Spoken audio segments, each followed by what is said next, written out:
quotes from Dolly too. Let's talk now to Suzan Holder, who wrote the comedy novel What Would Dolly Do? Good morning. Morning. Nice to see you. How are you feeling this morning? Yeah, a bit harder to tumble out of bed this morning and stumble to that kitchen, isn't it, really? To be fair, to quote Dolly, which we could do endlessly. All day. Yeah, no, she was just such an inspiration to me and to so many people. I mean, like you say, I wrote a book that is a comedy, a kind of rom-com with a woman who wants to find her way in life and become a country music star and uses Dolly Parton as her point of inspiration, not just because of how glamorous she was and how brilliantly musical she was, but because of that sense of her knowing who she was. I think there's not many people who decide who they want to be and stick to that all their lives. Women in particular, I think we change a lot as we kind of grow through the years and we try and try different things on.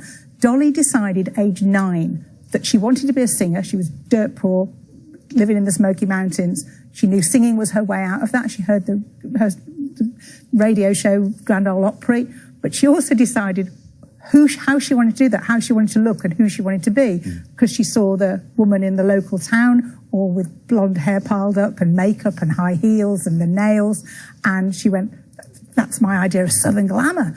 She's the prettiest thing I ever saw. And people did explain to her that was the town tramp. But that didn't put her off, because she's like, no, that's where she knew it would get a notice. She got backlash for that, even all through her career, even when she was really successful. Women would challenge her on it all the time and say, why do you do that? Why do you look like that? But I think it was her armor against the world, and it was how she enjoyed it. And I think to hold her nerve like that, she actually turned it to her advantage many times as well, because you underestimated Dolly Parton at your peril, and people underestimated her a lot. And also, the first song she had as a breakthrough was Dumb Blonde. Just because I'm blonde, don't think I'm dumb, because this dumb blonde ain't nobody's fool, was part of the lyrics. And then she returned to the theme years later with Backwards Barbie, talking about how, yeah, I'm just a backwards Barbie, too much makeup, too much hair, but don't you get to thinking that the goods are not all there. And that's what I just find so inspirational about her. Suzan, I could talk to you all day. I could hear Dolly Parton quotes all day. I've got so many saved on my phone. At times of crisis, I do sometimes look at... That's what I wove through my book. Yeah, that's what my character, who wants to be a singer, does. Find out who you are and do it on purpose. That's my absolute mantra. I think that is just absolute genius. If you want the rainbow, you have to put up with the rain. I drove under a rainbow to get here this morning. I couldn't believe it. The biggest rainbow just in the sky, kind of just in Cheshire. I couldn't believe it. There's just so many kind of, what are the ones, what are your favourites? I look like a woman, but I think like a man, talking about business. It costs a lot of money to look this cheap. I mean, I love all of them. What is it? We don't walk away to teach someone a lesson. We walk away because we learned ours. Yeah, leave something good in every day. And what I'm thinking about Dolly today is we'd all like to think that we do that every now and again. I think Dolly did that every single day for 80 years. And as sad as it is, I mean, I remember being very upset when Elvis died, but he was 42. John Lennon, he was 40. But Dolly lived a good and happy life up to age 80. You can't ask for more. We're being greedy.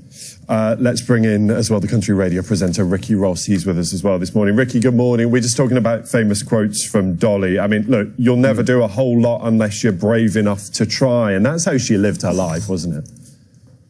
It was an amazing life, absolutely, and I concur with what your last guest was saying, that I think she lived a very full life. And I think part of the reason that we're all in so much sadness and shock is because she seemed so alive and seemed still to have so much to give in an age where we're so used to entertainers going on for considerable lengths of time, and even working live in their 80s is not uncommon these days. And Ricky, you were lucky enough to meet her, weren't you? What was she like? I was looking forward to it very much. I always wanted to interview her for our show, and I got to do that in 2019. She was launching her musical 9 to 5 in London that day, and I wanted to do an interview with her really about her songwriting, because I saw her as a seminal songwriter, a brilliant songwriter, and I felt that so many times people had interviewed her and talked to her about all the other stuff in her life and missed the kind of the heart of it, which was sort of and even watching the BBC documentary last night, that's one of the points she made, that the fundamental thing about her was that she was a songwriter, and she loved that. She loved talking about that. She was really pleased to do that, and she was everything I hoped she'd be and more. Looking at these pictures, and we hear these songs, I mean, they're so iconic. And I mean, Suzan, we look at what that legacy will be now. Yeah. How will, not only will we remember her, but what has she shaped in how people, particularly in the music industry, will approach the job, if we can call it that? Yeah, well, I hope she's shown that you can be unapologetically yourself and make that work, and that you shouldn't compromise, because that's what you need to do. I mean, she held firm on so many things. She famously turned Elvis down when he wanted to record I Will Always Love You, and Colonel Tom Parker wanted to give him a share of the publishing, the credits, and she wouldn't do that. She held firm on that and said no. It broke her heart, she said. Of course, Whitney Houston did it later and made it a huge hit. But interestingly, Elvis did sing that song. And Priscilla says that as they left the divorce court in 1973 holding hands, Elvis was singing I Will Always Love You to her. And she told Dolly that years later. And apparently Dolly got a real kick out of that. But it just shows that you hold firm, things work out for you in the end. And Dolly very much had that philosophy, I think. And Ricky, just finally, what was it about the songwriting that was so magical? Well, I think, first of all, that she was a woman. I mean, country music is still not very good at endorsing women singer-songwriters. They're still not played on the country radio nearly enough. She broke that barrier.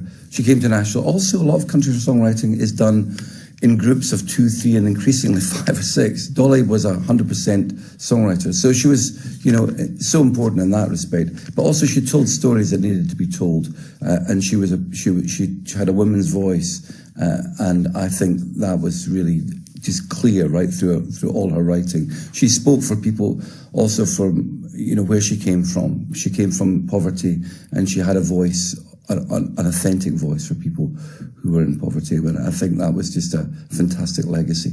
Well said, Ricky. Ricky, Suzan, thank you so much for talking to us this morning. Thank you. Thank you.